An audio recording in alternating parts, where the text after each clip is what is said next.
Action! Spanish Inquisition!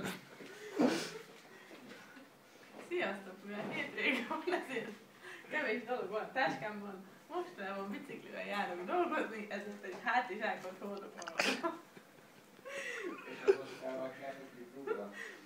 Mivel múlt héten vettem egy új cipőt, ezért van egy széknyomódon.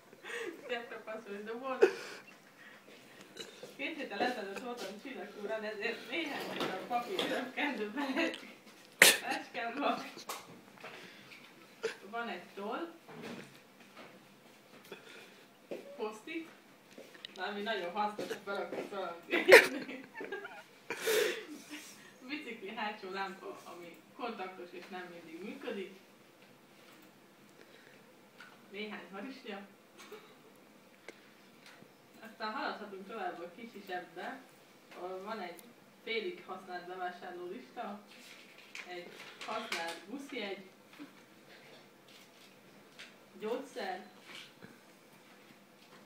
itt van a céges belépőm, és véletlenül beleborult egy fél adag fülkészítő, úgyhogy az is benne van a táskámban, néhány bizonylat. Legkisebb részben található egy használt blokk, egy rágóvég, egy körömreszelő, még egy körömreszelő, és egy szemöldökcsipet. Ezek nagyon hasznosak, hogyha meg szeretném a sminkemet igazítani.